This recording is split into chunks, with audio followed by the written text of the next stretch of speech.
It was raining in Seattle at 2:47 a.m. when a veteran nurse walked out of the hospital she had served for decades, fired for one reason only. She chose compassion over protocol. She thought the night had taken everything from her, her job, her purpose, her future. But as the automatic doors closed behind her, something impossible happened. A retired military dog, scarred, aging, and abandoned by the world, stood up, locked eyes with her, and refused to let her walk away alone. She didn't know it yet, but that single moment would pull her into a truth powerful people were desperate to bury, force her to run for her life, and lead her toward a destiny she never asked for, but was born to fulfill. What happens next will make you believe in quiet miracles and second chances for the forgotten. Before we begin, tell me where you are watching from. Drop your country in the comments below. If you believe no child or animal should ever face fear alone, hit subscribe now and share this story with someone who needs hope.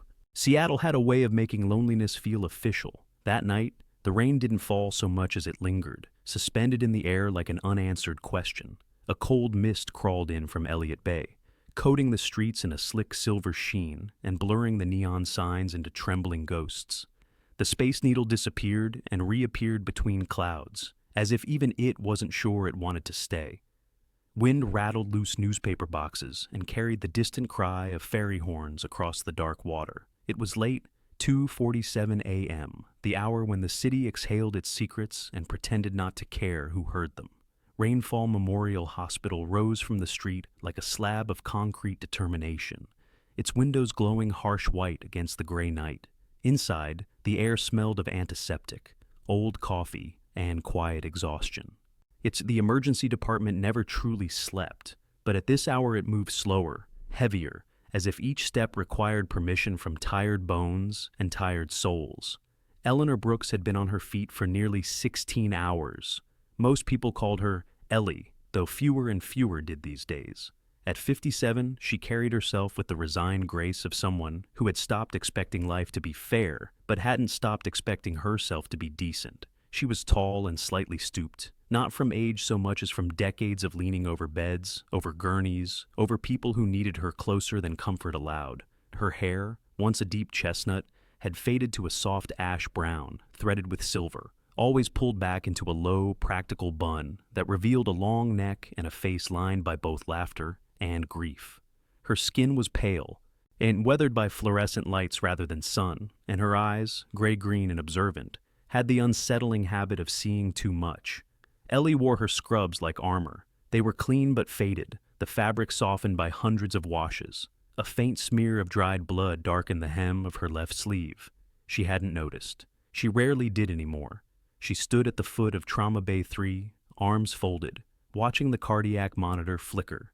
The patient lay unconscious, breathing shallowly, chest rising and falling with mechanical assistance. He was a man in his late 60s, maybe early 70s, with a tangled beard streaked white and hands roughened by a lifetime of work no one had paid much attention to. His name, according to intake, was Samuel Reed. No address, no insurance, no emergency contact. Homeless, the chart said. Ellie didn't believe it. She never had. People like Samuel carried themselves differently. Even broken, even bleeding, there was a discipline in the way his body had fought to stay alive. The scars on his forearms were old and deliberate, not the random chaos of street violence. And when he'd come in, semi-conscious, gasping, blood pressure crashing, he'd looked at Ellie with eyes that assessed before they pleaded. He knew what dying looked like. Ellie had broken protocol for him. She knew exactly when it happened, the moment she'd authorized the blood without waiting for billing clearance, the moment she'd signed for the sedative herself, the moment she'd stayed by his side long after her shift officially ended, her hand wrapped around his as if proximity alone could keep him tethered to this world.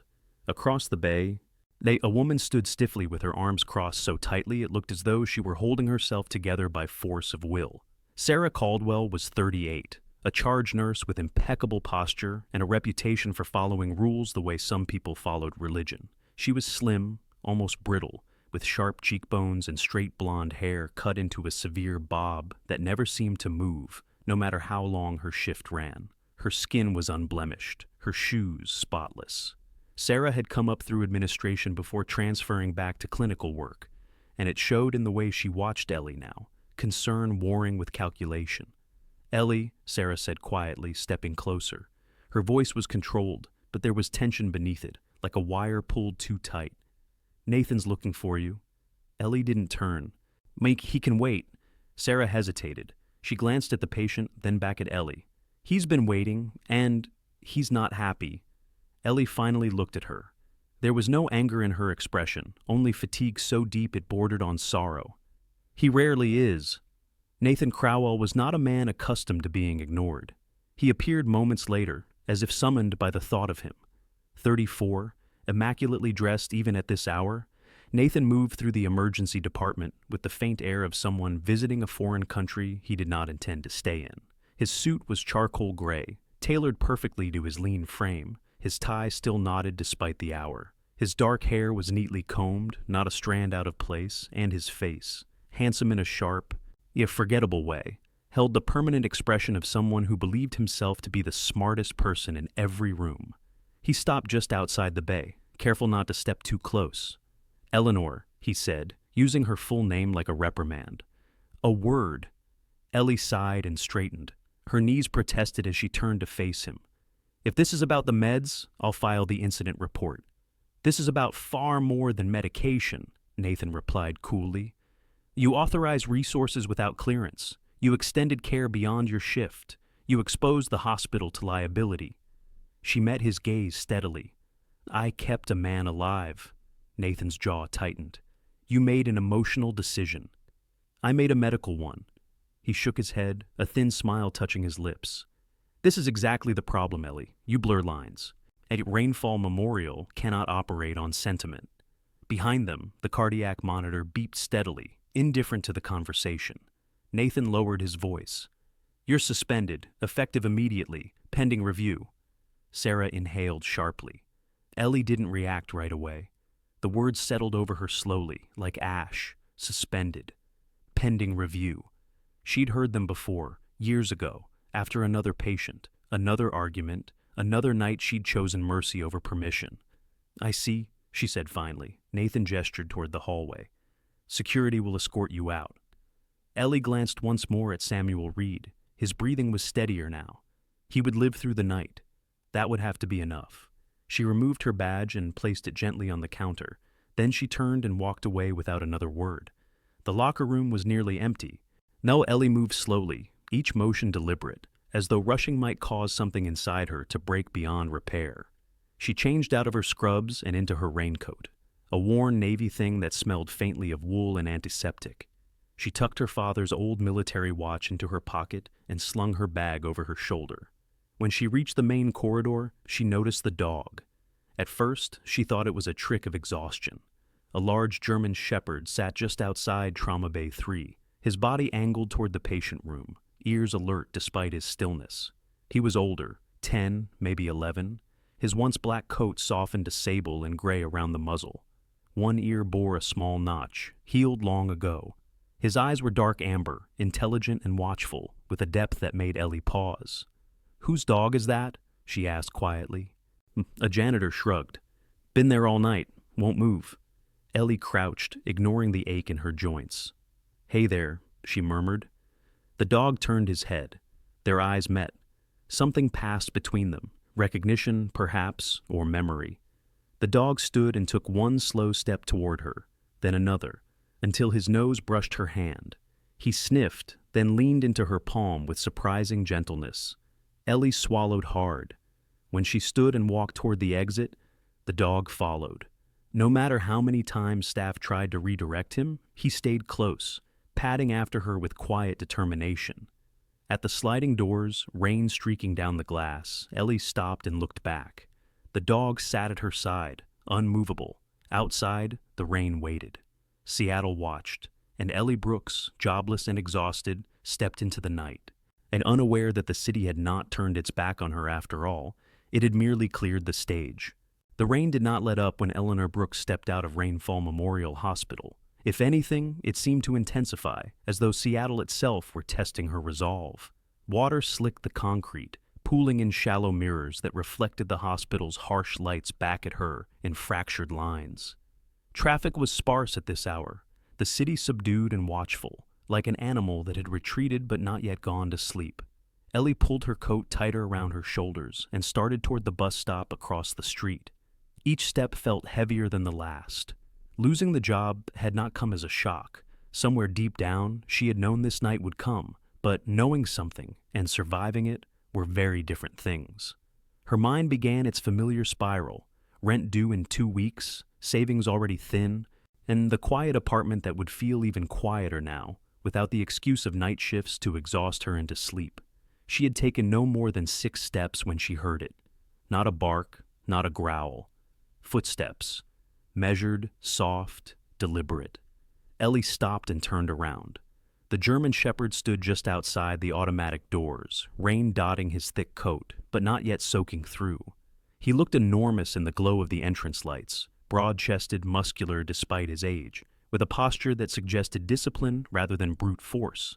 His tail hung low and still, not wagging, not tense. Simply waiting. "Hey," Ellie said quietly, glancing back toward the security desk through the glass. No one seemed to be paying attention. "You can't come with me." The dog tilted his head slightly, as if considering her words. His eyes, a deep amber flecked with gold, remained fixed on her face. They did not beg. They did not plead. They assessed. He stepped forward, crossing the threshold. The doors hissed shut behind him. Rain immediately darkened his coat, matting the fur along his back.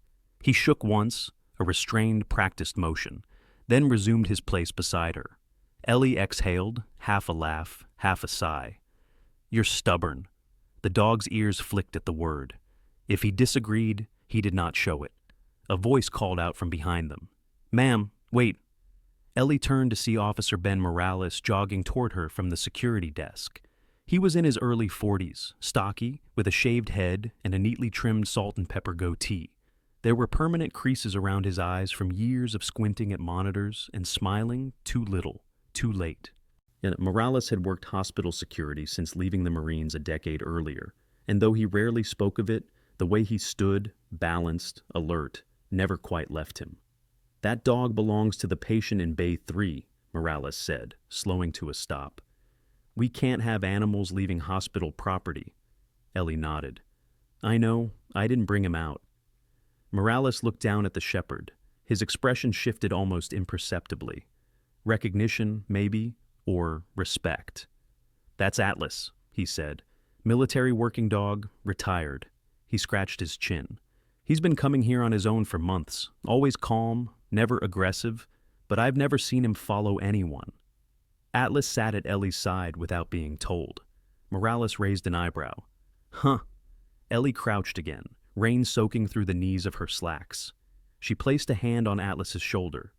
Under her palm, she felt solid muscle and the faint tremor of age. "Listen," she murmured, unsure whether she was speaking to the dog or herself. "I don't have anything to offer you. I don't even know where I'm going tonight." Atlas leaned into her touch, his weight grounding her. Morales cleared his throat. "I can call animal control, or I can pretend I didn't see him leave with you." Ellie looked up. Morales met her gaze steadily. "Just for tonight," he added. "I've got a soft spot for lost causes." Ellie smiled, a small, grateful curve of the lips. "Thank you." Morales nodded once and turned back toward the hospital, his shoulders already squared for the rest of his shift. The bus arrived 15 minutes later, hissing to a stop beneath flickering streetlights. The driver, a thin woman with tired eyes and a Seattle Transit cap pulled low, glanced at Atlas and hesitated. "He's well trained," Ellie said quickly. "I'll keep him at my feet." The driver studied the dog, then Ellie, then sighed. "Last run of the night, don't cause trouble." Atlas lay down immediately, his body tucked neatly against Ellie's legs. Passengers, only 3 of them, cast curious glances but said nothing. The bus pulled away, tires whispering against wet asphalt. Ellie rested her head against the window and watched the city slide past. Atlas remained still, eyes forward, as though guarding her from threats only he could see. Her apartment was on the 3rd floor of an aging building in the Queen Anne district. The stairwell smelled faintly of damp carpet and old paint. Ellie fumbled for her keys, juggling her bag and umbrella. Atlas waited patiently behind her, close but not intrusive. Inside, the apartment was small but meticulously clean. A single lamp illuminated the living room, casting warm light over second-hand furniture and framed photographs. Ellie dropped her bag by the door and shrugged out of her coat. "Well," she said, gesturing weakly. "This is it." Atlas stepped inside and sat, surveying the space. He sniffed once, then settled near the couch, as though he had already decided this place was acceptable. Ellie laughed softly despite herself. "You make yourself at home."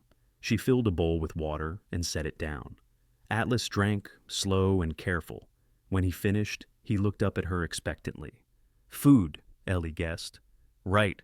She rummaged through her cupboards. There wasn't much. Soup, crackers, a half-empty bag of rice. She found a can of tuna and hesitated, then opened it and placed it in a dish. Atlas ate politely, never taking more than his share. Ellie sank onto the couch, exhaustion finally catching up with her.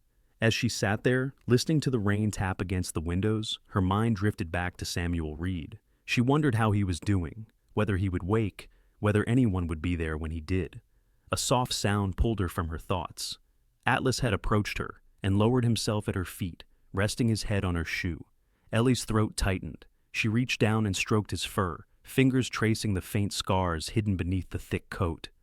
"You stayed," she whispered. Atlas closed his eyes.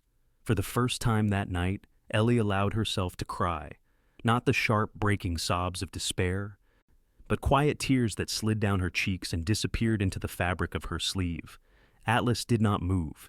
He simply breathed, steady and reassuring. Outside, Seattle kept raining. Inside, something fragile and unexpected took root. Morning in Seattle did not arrive all at once. It seeped in slowly, diluted by fog and rain, turning the sky a dull pewter rather than true daylight.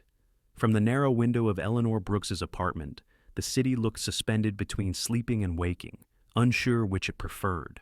Ellie had not slept much. She lay on the couch fully dressed, her coat folded beneath her head like a makeshift pillow. Sometime before dawn, exhaustion had finally overtaken her, but it was a shallow, restless kind of sleep, broken by fragments of memory and worry. She woke to the sound of steady breathing that was not her own. Atlas lay on the floor beside the couch, his body curled but alert, one eye half open. When Ellie stirred, his tail thumped once against the rug, quiet, restrained, deliberate. "Good morning to you too," she murmured, her voice rough. She pushed herself upright, joints protesting. Her apartment felt different with Atlas in it, smaller somehow, but warmer. Less like a place she passed through between shifts and more like a space that expected her to return. Ellie padded into the kitchen, filled the kettle, and glanced at the clock. 7:12 a.m. Her phone buzzed on the counter. She froze. For a moment, fear flared sharp and irrational. Another call from the hospital, another administrative reprimand, another door closing. Then she saw the number. Rainfall Memorial. She let it ring once more before answering. "This is Ellie." A man's voice replied, calm but strained. "Ms. Brooks, this is Dr. Andrew Klein, attending physician, trauma." Ellie closed her eyes. Andrew Klein was in his early 40s, broad-shouldered, perpetually rumpled, then with sandy hair that never stayed combed and a permanent crease between his brows from years of squinting at X-rays. He had once been a resident under Ellie's supervision, back when she still laughed more easily. Unlike most administrators, Klein had stayed. He had seen what Ellie did, night after night. "I know I shouldn't be calling," he continued, "but the patient from Bay 3, Samuel Reed, he woke up." Ellie's grip tightened on the phone. "Is he stable?"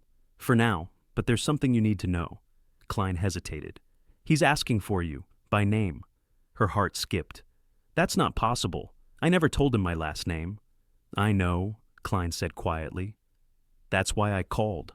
Ellie glanced toward Atlas. He was on his feet now, ears forward, watching her intently. "I can't come back," she said. "Wouldn't you know that?" "I know," Klein replied, "but he refuses to speak to anyone else. He keeps saying, 'Wait for Eleanor, she'll understand.' Administration's not thrilled, but they're more afraid of a lawsuit if he codes again." Ellie exhaled slowly. "Give me an hour." She hung up before she could change her mind. The ride back to Rainfall Memorial felt heavier than the night before. Ellie took a cab this time. Atlas seated calmly at her feet, his presence drawing curious glances but no objections. The driver, an older man with tired eyes and a Yankees cap, pulled low over thinning gray hair, didn't ask questions. In Seattle, you learned quickly not to. At the hospital entrance, Atlas paused, his body stiffened, nostrils flaring as though he were scenting something invisible. Ellie rested a hand on his neck. "Easy," she whispered. Inside, the fluorescent lights hummed with the same relentless indifference. Nothing had changed, and yet everything had. Dr. Klein met her near the nurses' station. Up close, Ellie noticed the dark circles under his eyes, the coffee stain on his tie. "Thanks for coming," he said. "He's lucid, but guarded." Atlas sat beside Ellie, perfectly still. Klein's gaze flicked to the dog. "Security's not going to love this." "They'll survive," Ellie replied. Samuel Reed lay propped up in bed, oxygen cannula in place, V lines running into his arm. Without the grime and blood of the night before, he looked different, still gaunt, still weathered, but unmistakably alert. His beard had been trimmed, revealing sharp cheekbones and a jawline that suggested former strength. His eyes, a piercing steel blue, tracked Ellie the moment she entered. "That's Eleanor," he said. Atlas moved before Ellie could react. He crossed the room in 3 strides and placed his head against the side of the bed, just below Samuel's hand. Samuel's fingers trembled as they sank into Atlas's fur. "Good boy," he whispered. Ellie felt a chill run through her. "How do you know my name?" Samuel's lips twitched into something resembling a smile. "Because people like you don't disappear, Ms. Brooks. They just hide." Dr. Klein shifted uncomfortably. "I'll give you some privacy." He glanced at Ellie. 10 minutes. The door closed softly behind him. Ellie pulled up a chair. "You scared a lot of people last night," Samuel huffed. "That was not my intention, though I suppose I have that effect." He studied her with unsettling focus. "You should not have been fired."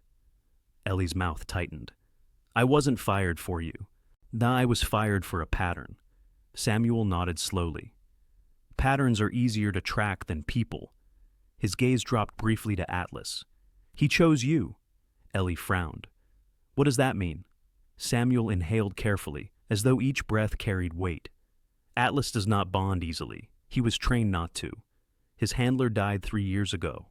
After that, he refused reassignment, refused commands. They retired him because he was inconvenient." Atlas's ears flicked at the sound of his name. Samuel's eyes returned to Ellie.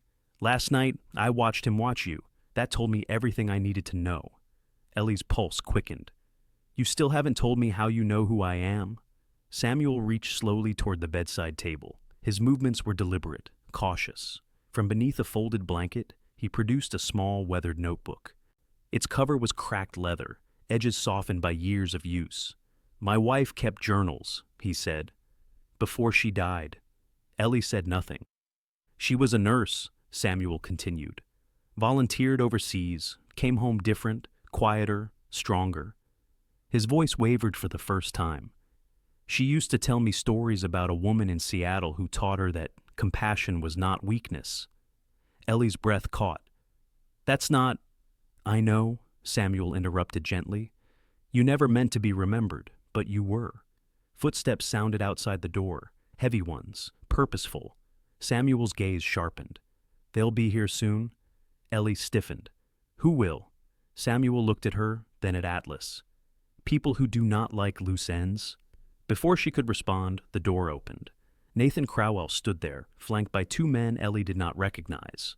They wore dark coats despite the warmth inside, their expressions blank, eyes scanning the room with practiced efficiency. Nathan's smile was thin. "Eleanor, how unexpected." Atlas rose, placing himself squarely between Ellie and the men. Samuel Reed smiled faintly. "Right on time." Nathan Crowell did not raise his voice. He never did. That was his tell. When he entered a room with that carefully neutral expression, shoulders squared inside a tailored coat, Ellie knew he had already decided how the story would end. He stood just inside the doorway, rein still clinging to the wool of his lapels, flanked by 2 men whose presence bent the air around them. They were both tall, both broad through the chest, dressed in identical dark coats that hid whatever they carried beneath. One was clean-shaven with a blunt, almost featureless face and pale eyes that never seemed to settle. The other wore a short, disciplined beard peppered with gray, his jaw angular, his gaze sharp and assessing, like a blade tested against stone. Atlas stepped forward, placing himself squarely between Ellie and the men. His hackles did not rise, but he did not growl. He simply stood, solid, immovable, head level, eyes locked on the bearded man. It was the posture of a sentry who had already decided where the line was. "Is there a problem?" Ellie asked, keeping her voice steady. Nathan smiled thinly. "On the contrary, I believe we're here to resolve one." Samuel Reed shifted in his bed, wincing as he did so. Up close, Ellie noticed how carefully he moved, how each breath was measured. Pain had not dulled him. It had sharpened him. He regarded Nathan with a familiarity that made Ellie uneasy. "You brought friends," Samuel said mildly. "That's a mistake." Nathan's eyes flicked to the cardiac monitor, then back to Samuel. "Mr. Reed, you're recovering from a serious incident. Stress is not advisable." "I've lived under stress longer than you've worn that suit," Samuel replied, and his lips curved, not kindly. "Tell me, are they yours, or did you borrow them?" The bearded man shifted his weight almost imperceptibly. Ellie caught it. Atlas did too. His ears angled forward, tail low but steady. Nathan cleared his throat. "Eleanor, perhaps we should speak privately." "No," Samuel said. "We shouldn't." Silence stretched. The hum of the monitors grew louder, oppressive. Nathan sighed, as though disappointed. "Very well." He gestured toward the clean-shaven man. "This is Mark Ellison and his colleague, Peter Shaw. They're consultants, risk mitigation."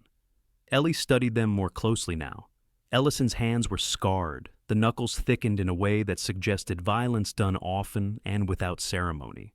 Shaw's eyes never left Samuel, his expression unreadable, but there was tension in his jaw, all a tightness born of long habits and longer regrets. "And you," Samuel said softly, "are lying." Nathan stiffened. "Excuse me?" Samuel's gaze hardened. "You're not here to mitigate risk. You're here to retrieve something." Ellie's stomach dropped. "What is he talking about?" Samuel turned his head toward her. "I told you I was not homeless. That was the smallest lie attached to me." Nathan took a step forward. Atlas mirrored the movement, muscles coiling beneath his coat. The bearded man, Shaw, lifted a hand slightly, a calming gesture aimed at Nathan, not the dog. "Easy," Shaw murmured, his voice low, controlled. "Let him talk." Samuel drew a slow breath. "My name is Samuel Reed, former intelligence analyst, 27 years in. I specialized in financial oversight, following money most people didn't want, followed." Ellie felt the room tilt. "Intelligence, as in classified," Samuel finished. "And dangerous." His eyes flicked briefly to Nathan. "I uncovered a private contracting network siphoning defense funds. Not millions, billions, off the books, laundered through shell hospitals, research grants, and, ironically, charitable care." Nathan's composure cracked, just a hairline fracture, but Ellie saw it. "That's absurd," Nathan said. "This hospital is one of many," Samuel interrupted. "A node, not the source." He coughed, pressing a hand to his chest until the spasm passed. "I was poisoned 2 days ago, slow acting, meant to look like organ failure." Ellie's hands curled into fists. "And you came to us because you don't ask the right people for permission," Samuel said, "and because Atlas would find you." Atlas did not look at Samuel. He remained focused on the threat in front of him. Nathan laughed softly, but there was no humor in it. "This is conspiracy, delusion brought on by trauma." Samuel smiled faintly. "If that were true, you wouldn't be here."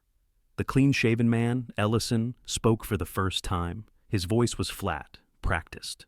"Sir, we're burning daylight." Nathan's jaw tightened. "Enough." He turned to Ellie. "Eleanor, you are not authorized to be here. You're interfering with patient care and—" "I saved his life," Ellie said. The words came out sharper than she intended. "Twice." Nathan stared at her.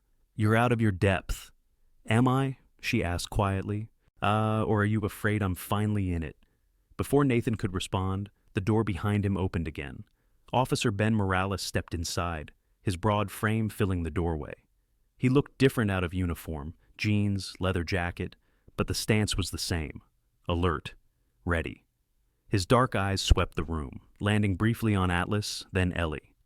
"Sorry to interrupt," Morales said, "but there's a gentleman downstairs asking very specific questions about a patient who officially doesn't exist." Nathan's face went pale. Samuel exhaled. "That'll be the second team?" Ellie's heart pounded. "How many are there?" "Enough," Samuel replied.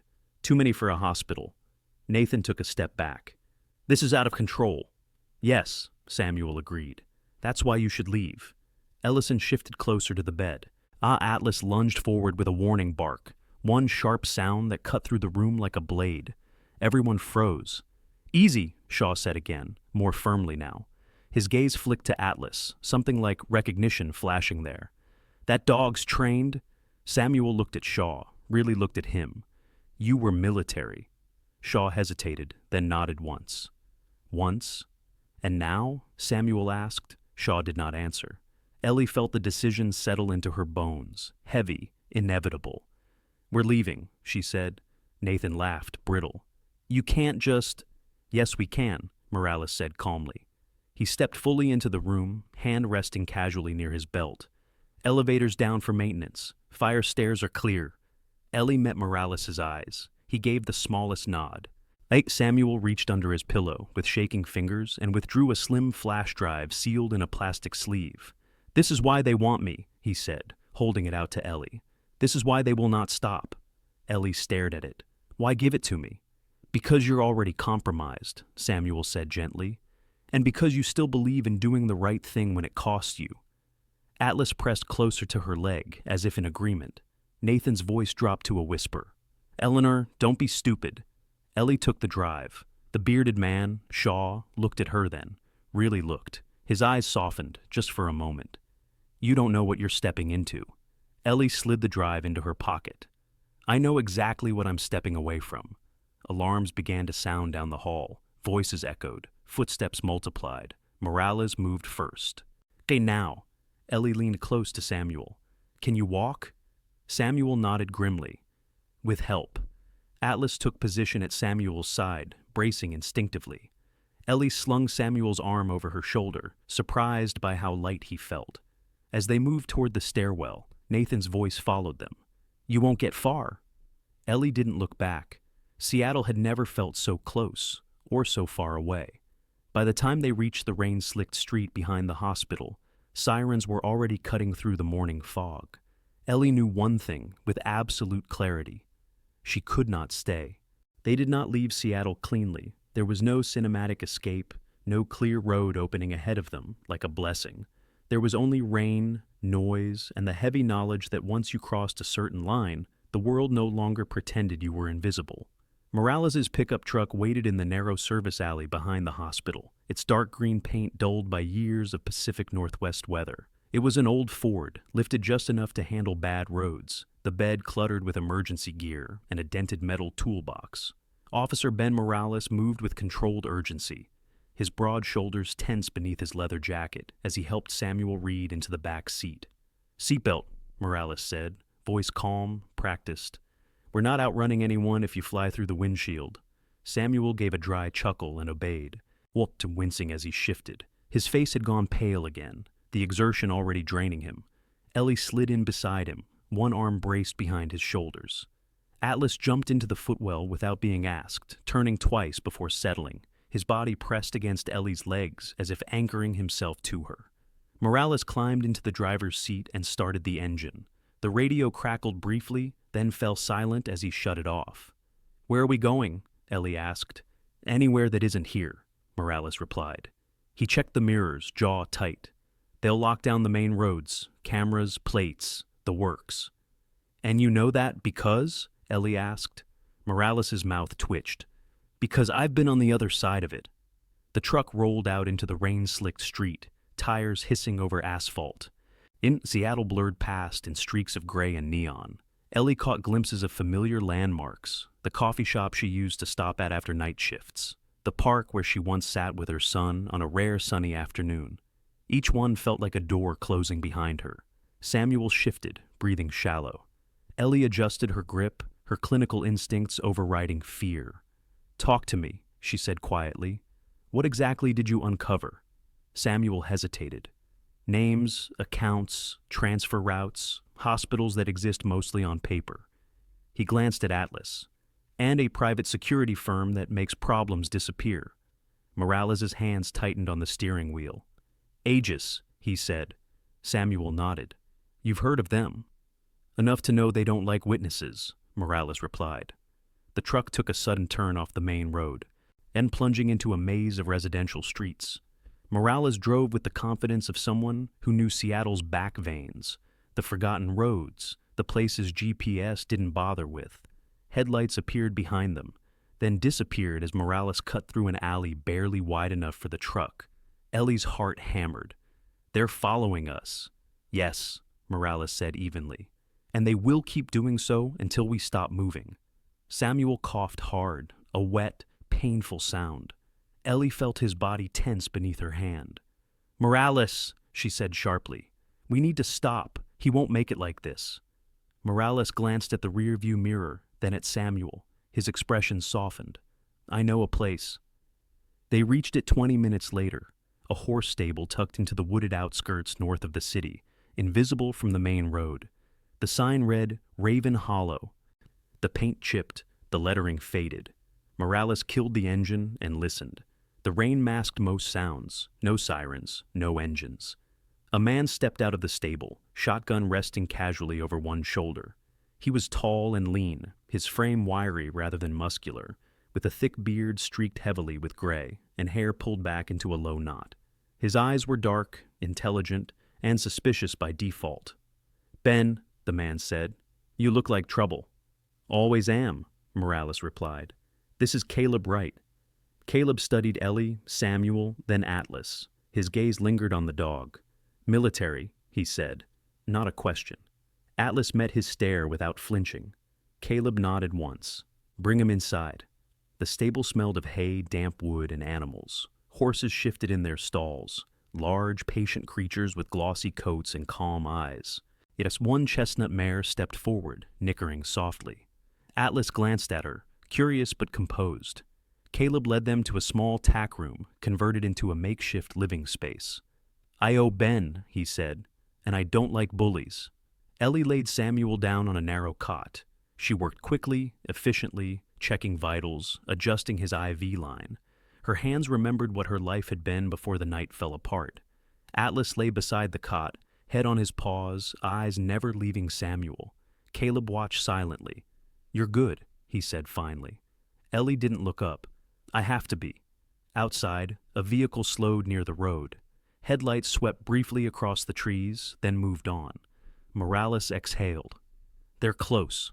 Samuel opened his eyes. "They'll find this place eventually." Ellie straightened. "Then we don't stay." Caleb crossed his arms. "There's an old service road east of here. Leads into the mountains. No cameras, no cell service." Morales nodded. "That's our next move." Ellie looked down at Samuel, then at Atlas. The dog raised his head, alert, ready. She felt fear, yes. But beneath it, something steadier. Resolve. Seattle had been her life. But it was no longer her future. The road ahead would not forgive hesitation. And Ellie Brooks was done hesitating. The mountains did not welcome them. They rose east of Seattle like a wall of old judgment, dark with pine and wet stone, their peaks hidden beneath low, dragging clouds. The service road Caleb had mentioned was barely a road at all, more a suggestion carved into mud and gravel, twisting upward through dense forest that swallowed sound and light. Rain thinned to a cold drizzle, then returned without warning, tapping against the truck's windshield like restless fingers. Morales drove with both hands steady on the wheel, shoulders rigid, eyes scanning mirrors that showed nothing but trees and darkness. The engine strained as the incline steepened. Every few minutes, the tires slipped before catching again, the truck lurching forward with a protest that echoed too loudly in the quiet wilderness. Ellie sat in the back seat with Samuel, monitoring his breathing, her fingers automatically counting his pulse. It was weaker now, irregular in a way she did not like. His skin felt clammy beneath her touch, and his eyes fluttered open only briefly before closing again. "Stay with me," she murmured.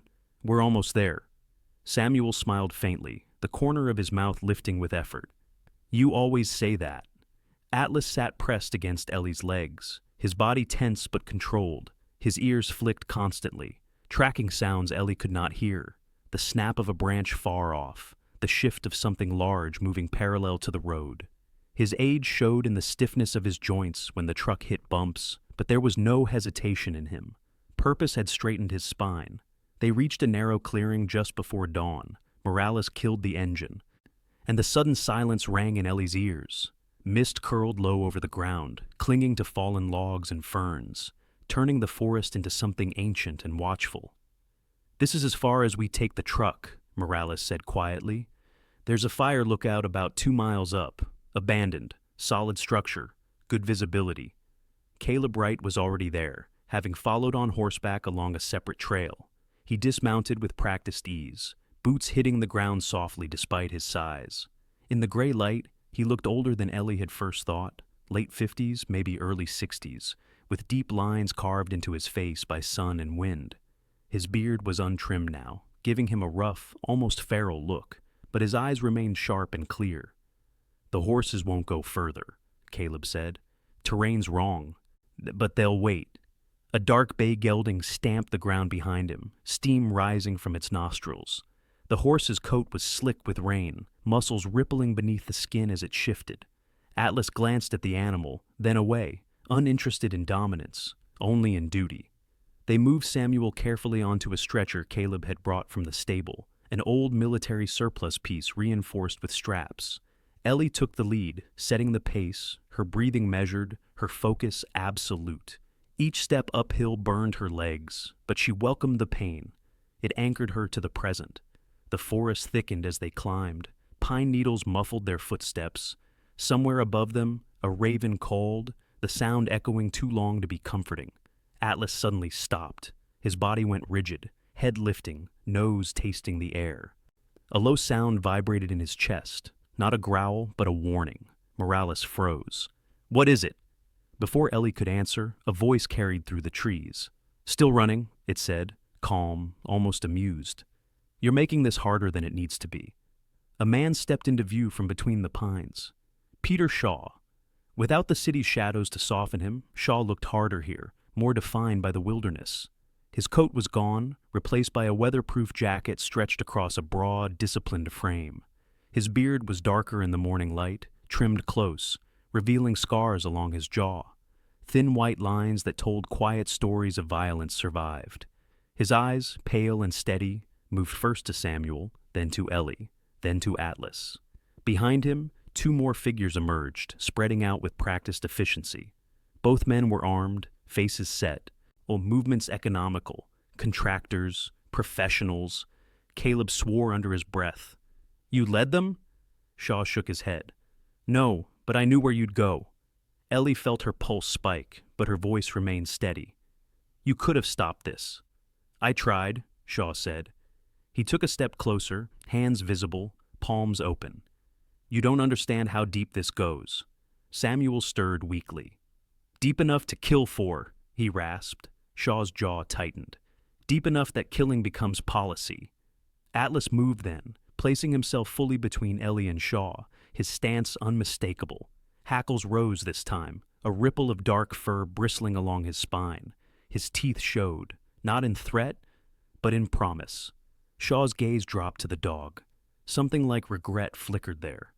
"Good dog," he murmured. "They always are." Morales raised his weapon. "Back away." One of Shaw's men shifted, hand moving toward his sidearm. Atlas lunged. The forest exploded into motion. Atlas moved faster than Ellie thought possible, age forgotten, training etched into muscle and bone. He struck the nearer man with brutal precision, taking him down before a shot could be fired. The second man reacted instantly, weapon coming up, and Caleb tackled him from the side, both men crashing into the underbrush with a grunt and a curse. Shaw stood his ground. Ellie shouted, "Morales!" "I've got them," Morales replied, already moving to assist Caleb. Atlas returned to Ellie's side, chest heaving, eyes locked on Shaw. Blood darkened the fur around his muzzle, but he did not seem to notice. Shaw raised his hand slowly. "Enough," he said. "This ends here." Ellie stared at him. "Does it?" Shaw met her gaze. I was a medic once," he said quietly. "Army, Afghanistan. I watched good people disappear because they believed the system would protect them." Samuel laughed weakly. "And you decided to become the system." "No," Shaw said. "I decided to survive it." Ellie stepped forward despite Atlas's warning nudge. "You're choosing the wrong side." Shaw's eyes softened. "I chose it a long time ago." A distant helicopter thumped into the air, the sound faint but unmistakable. Morales cursed. "They're calling air support." Ellie made her decision.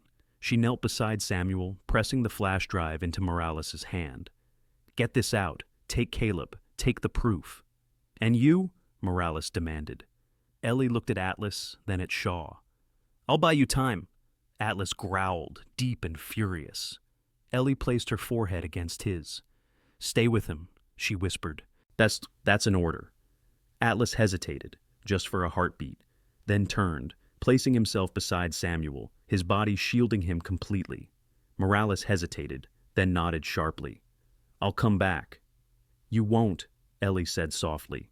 "And that's okay." As Morales and Caleb disappeared into the trees with Samuel, Ellie stood and faced Shaw alone. The mountains watched, and they remembered everything. The helicopter's sound grew louder, no longer a distant warning, but a physical presence pressing down on the forest. Leaves trembled, loose pine needles skittered across the ground. The mountains, ancient and indifferent, did not move to help Ellie Brooks.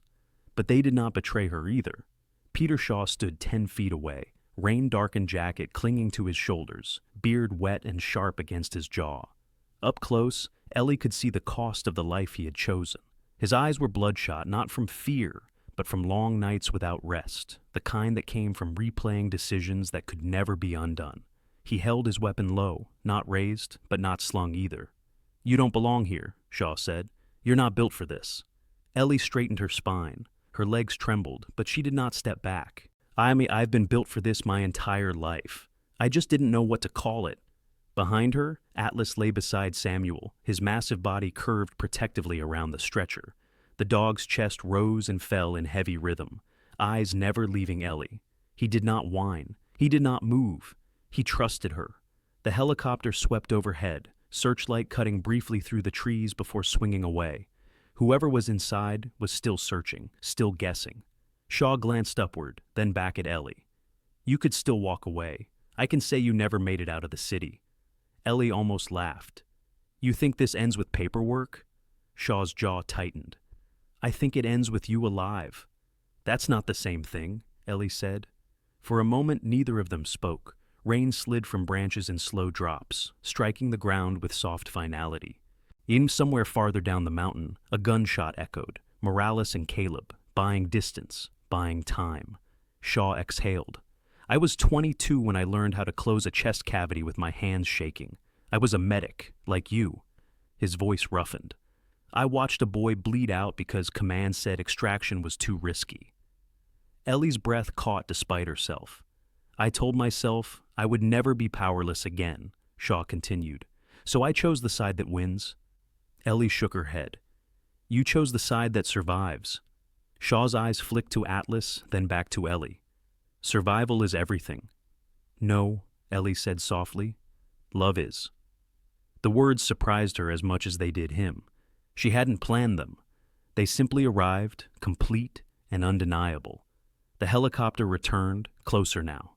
The light swept lower, brushing treetops. It was searching for movement. Shaw swore under his breath. He looked at Ellie one last time. "When they find us, I won't be able to stop them." Ellie nodded. "I know."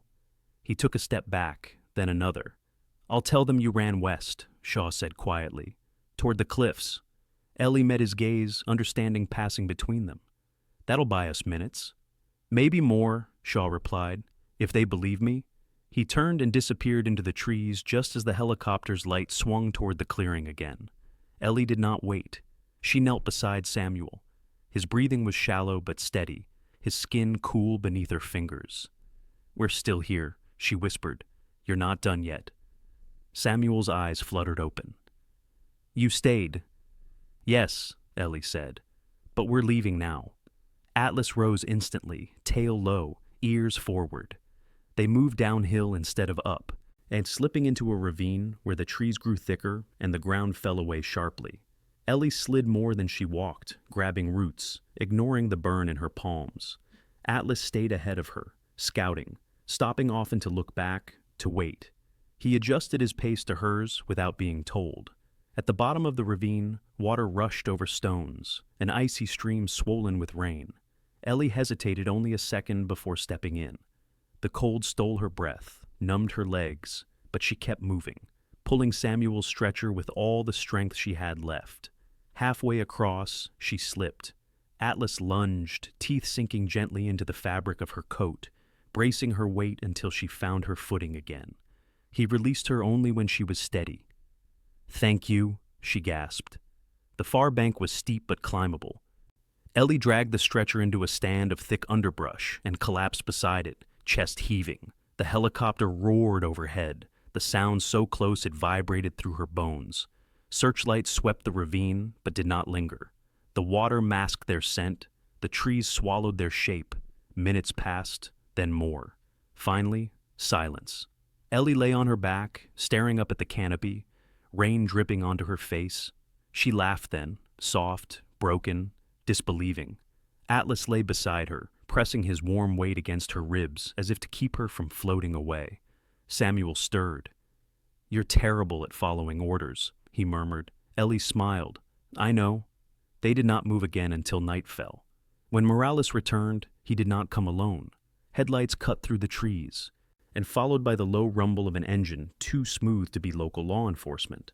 A black SUV emerged onto the forest road, unmarked, windows tinted. Two figures stepped out first, both men, both armed, but their movements were controlled, restrained. Then Morales appeared, relief etched deep into his face. "You did it," he said, breathless. "You really did it." Ellie struggled to her feet. "Who are they?" One of the men stepped forward. He was tall, broad through the shoulders, his hair cropped short and streaked with gray. His face bore the quiet authority of someone long accustomed to being obeyed, but his eyes were kind, tired but kind. "My name is Colonel James Harlan," he said. "United States Army, retired officially." Atlas approached him, sniffed once, then sat. Harlan raised an eyebrow. "That's a good sign." He looked at Ellie. "You have something that belongs to us." Ellie shook her head.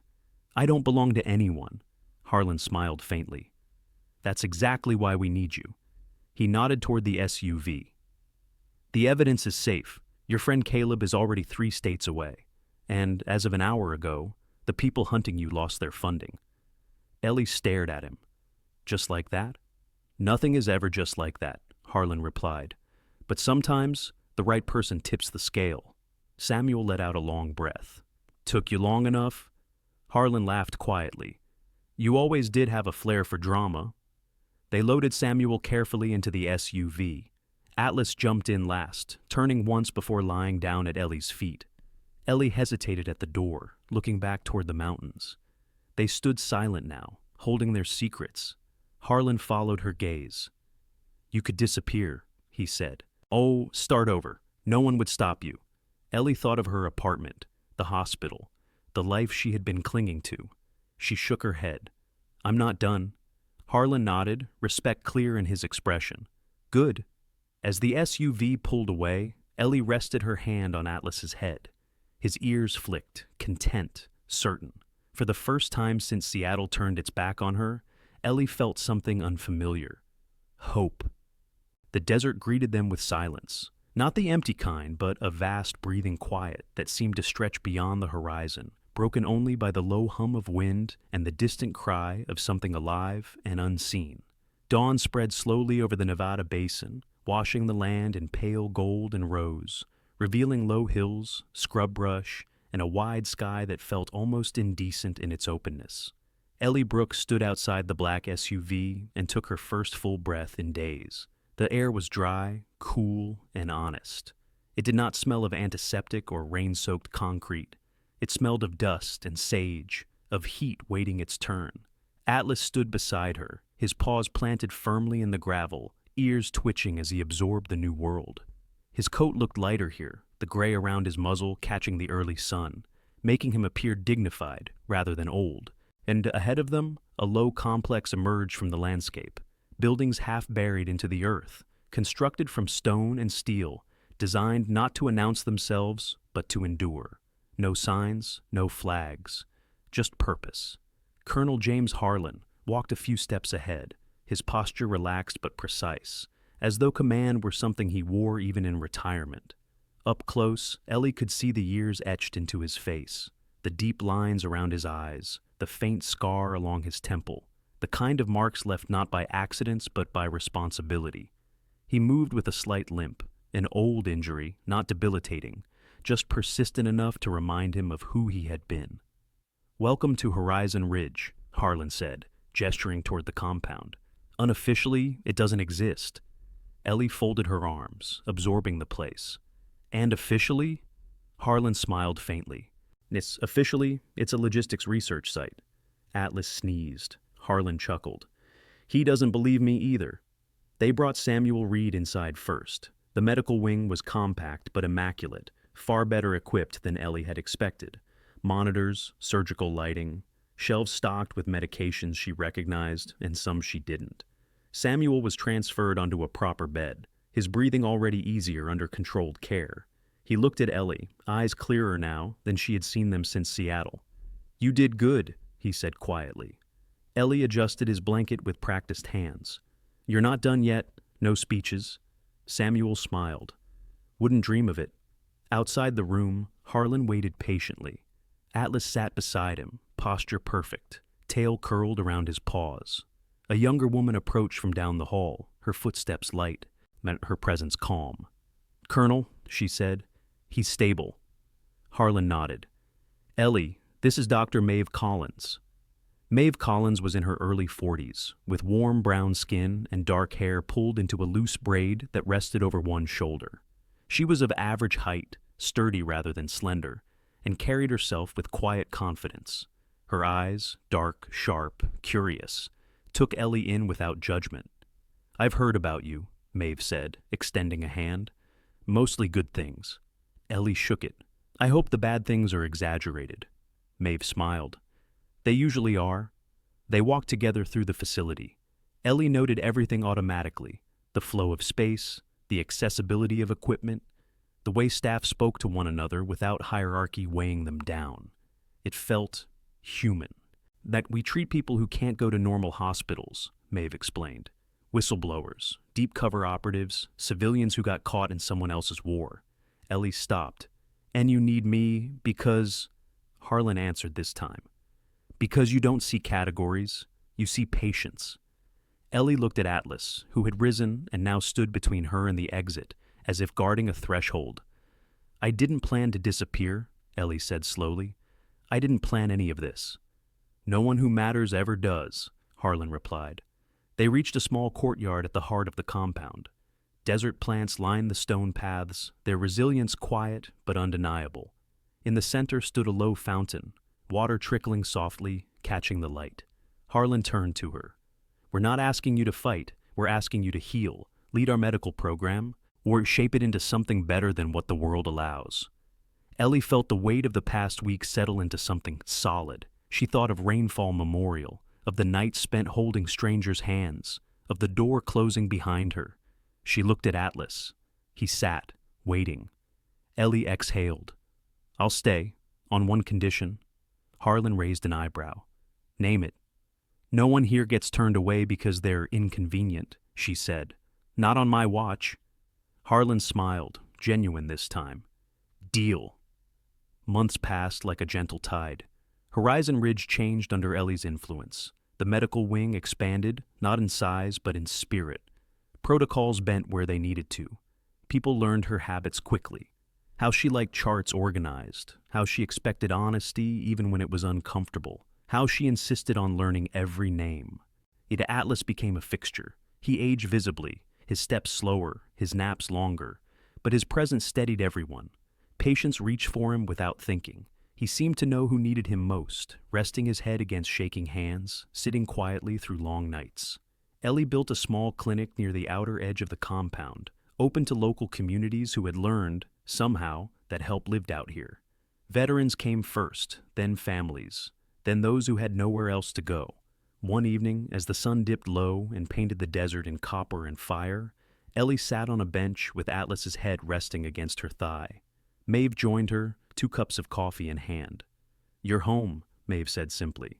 Ellie nodded. "I didn't know what that meant before." A child's laughter drifted from the courtyard. Samuel Reed's granddaughter, visiting for the first time, chasing shadows across stone. Harlan watched from a distance, hands clasped behind his back, a quiet smile on his face. Later that night, Ellie walked the perimeter with Atlas. Stars filled the sky, more than she had ever seen in Seattle, each one sharp and bright. She stopped and looked up. "You chose me," she said softly. Atlas wagged his tail once. Ellie smiled. "I chose you too." When Atlas passed, it was peaceful. He lay beneath the open sky, Ellie's hand on his chest, her voice steady as she thanked him for every mile, every moment. He went quietly, the way he had lived since he found her, certain, unafraid, loved. They buried him at the edge of the compound, beneath a small tree that stubbornly grew where nothing else should have. A simple marker stood there. Atlas, he stayed, and Ellie returned to work the next morning. Years later, Horizon Ridge was no longer a secret to those who needed it. Ellie Brooks became a name spoken with relief, with gratitude, not a legend, not a myth, just a woman who refused to leave. And when the desert wind moved through the courtyard at dusk, some swore they felt something steady at their side. A presence that did not abandon, a loyalty that did not fade. Ellie would smile at that, because she knew. Sometimes God doesn't answer our prayers with thunder or fire from the sky. Sometimes his miracles arrive quietly, in the form of a door that closes so a better one can open, a job we lose so we can find our true calling, or a wounded soul, human or animal, who refuses to leave us alone. Ellie thought being fired meant her life was over, but in God's plan, it was only the moment he cleared the path. He took away what was familiar, so he could give her what was meaningful. In our daily lives, we often mistake loss for punishment. But what if that setback, that rejection, that lonely night you're facing right now, is actually God preparing you for something greater than you ever imagined? If you are watching this and feeling forgotten, know this: God sees you, and he often sends hope through unexpected companions. A stranger, a second chance, or even a loyal animal who reminds us we are still worthy of love. If this story touched your heart, please share it with someone who needs encouragement today. Tell us in the comments where you're watching from. We would love to pray for you. And if you believe in quiet miracles, second chances, and love that refuses to abandon the forgotten, subscribe to the channel so you never miss a story like this. May God bless you, protect you, and guide your steps, especially on the days when the road feels uncertain. Until next time, remember, you are never truly alone.